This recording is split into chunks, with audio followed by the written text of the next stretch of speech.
Hello everyone! For today's video ay magluto po tayo ng inihaw na pusit at inihaw na isda. So ayan, nilagay na po siya natin sa stick para ready na po siya sa pag-ihaw natin mamaya. So kanina pala ay nagbili ako sa market ng kalahating kilo ng pusit at 1 kilo ng isda. So yung tawag pala sa isda natin ay bluefin. So 1 kilo ay isa po yung piraso kasi malaki po yung isda natin. So, isda pa natin at saka pusit ay minarinate na po siya natin kanina. So, 3 hours na po siya nakababad. So, yan po yung ulam natin sa ating tanghalian. So, ring-ring na din na po siya at pwede na po natin malagay sa ating ihawan. So, ayan na. So, at balik rin po natin yung ating pusit at saka yung isda ay hintayin po natin na pwede na po siya mabaliktad.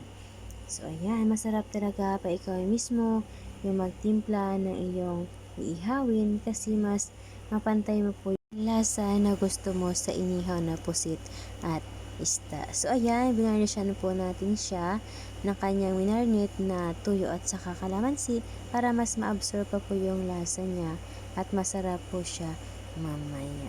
So, ayan, hintayin na po siya natin maluto at excited na po yung ating mga chikiting para kumain ng favorite nilang inihaw na isda at saka pusit. So, ayan, paypayan po muna natin para yung mabilis maluto yung ating inihaw. So, ayan, kainan na. Nagpili pala ako kanina sa market ng alimasag na maliit. So, ayan yung ulam namin, alimasag at saka inihaw na isda at inihaw na pusit. It may kasama pa yung niyog na pan-dessert natin mamaya. Kain tayo. Yung mga chikiting natin ay excited na po yan sa kanilang kinakain. So, yung isang bibi pala natin dyan sa likod ay makulit po yan. Kasi gusto niya po yung kumain na siya na mag-isa. So, ayan, nilagay natin siya sa stroller kasi pag dito kasi siya sa harap ng kainan ay malikot po yan si Idre. Malikot talaga yan si Adrian. So, gusto niya uminom ng tubig. So, ayan, tingnan niyo. Nag-enjoy siya, uminom siya ng tubig. O, ayan. Si Adrian pala 18 months pa lang siya. So, pinapakain na natin siya ng kanin. Pa konti-konti. Pag may sabaw, yan, kumakain siya.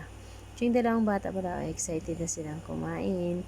Si Toto ay hindi yan kumakain ng alimasag at saka pusit. Yung sa kanyang ulam ay isda. So, ayan, kain tayo. Masarap talaga yung pusit. Yan. Kasi fresh na fresh po yan pagbili natin. At saka yung alimasag natin. So, habang kumakain pala tayo, ay nagluto din tayo ng nilagang kamuting kahoy at kamote at saka saging. So, ayan, no, pang merienda natin yan mamaya. So, non-stop kainan po yan. At while waiting pala dyan, ito yan si Adrian ay dumedede na kasi nagugutom na po at matutulog po yan mamaya. So, ginawa pala namin dyan para nag-picnic kami kasi yan si Kim Kim. Gusto niya yung bahay-bahayan daw at gawan ko siya ng relo. So, ayan, ginawan siya natin ng relo na gusto niya. So, yan. Siguro pwede yan masangla mamaya. So, yan. Tingnan nyo, oh. Yan.